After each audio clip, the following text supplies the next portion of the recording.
इस समय ये एक बड़ी डिबेट चल रही है कि एप्पल के फोन भारत में बनेंगे या नहीं। लेकिन अगर एप्पल के सीईओ टिम कुक ये फैसला करते हैं कि अब एप्पल के फोन भारत में नहीं बनेंगे, तो इस फैसले से कहीं ना कहीं नुकसान एप्पल को ही ज्यादा होगा। ये दावा किया है ग्लोबल ट्रेड रिसर्च इनिशिएटिव के संस्थापक अजय श्रीवास्तव ने। GTRI की रिपोर्ट के अनुसार भारत से एप्पल का विनिर्माण बाहर जाने से देश को कुछ कम वेतन वाली नौकरियां खोनी पड़ सकती हैं। लेकिन अगर हम समग्र रूप से देखें तो बहुत ज्यादा नुकसान की बात नहीं है। GTRI के अनुसार वर्तमान में हर आईफोन पर 30 अमेरिकी डॉलर कमाता है, जिसका ज्यादातर हिस्सा उत्पादन से जुड़ी सब्सिडी PLI योजना के तहत सब्सिडी के रूप में एप्पल को वापस दिया जाता है।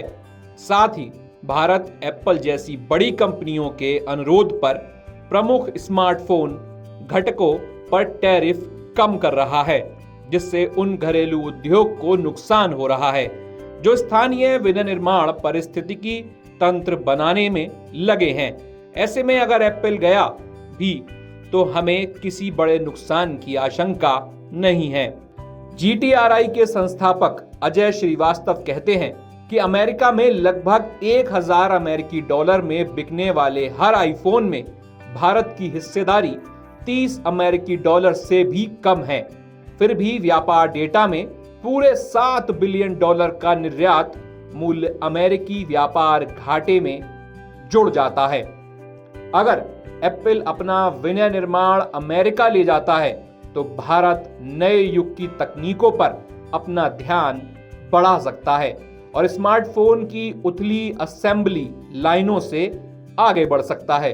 भारत और चीन को निर्माता के रूप में प्रति डिवाइस मात्र 30 अमेरिकी डॉलर मिलते हैं, जो डिवाइस की लागत का 3% से भी कम है।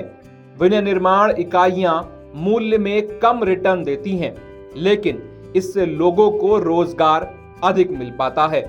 चीन में लगभग 3 लाख कर्मचारी और भारत में करीब 60,000 कर्मचारी इन इकाइयों में काम करते हैं। GTRI का कहना है कि ये एक बड़ा कारण है कि ट्रंप चाहते हैं कि एप्पल अपना विनिर्माण अमेरिका में स्थानांतरित कर ले।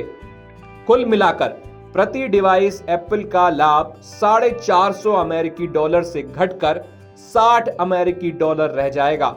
यदि कंपनी आईफोन की कीमत नहीं बढ़ाती, जाहिर तौर पर इससे अमेरिकी खरीदार प्रभावित होंगे। एप्पल के सीईओ टिम कुक अमेरिका में आईफोन बनाकर इतना बड़ा नुकसान क्यों करेंगे, ये एक बड़ा सवाल है और इसका उत्तर अभी भी मिलना बाकी है। इस तरह के और भी कई सवाल हैं जिसका जवाब भविष्य में ही मिलेगा। जैसे ट्रंप ने कुक से चीन से विनिर्माण स्थानांतरित करने के लिए क्यों नहीं कहा, जो अब भी 80 से 85% आईफोन बनाता है।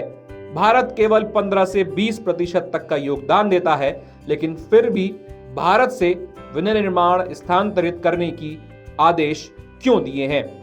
उम्मीद है जानकारी आपको पसंद आई होगी। वीडियो देखने के लिए धन्यवाद।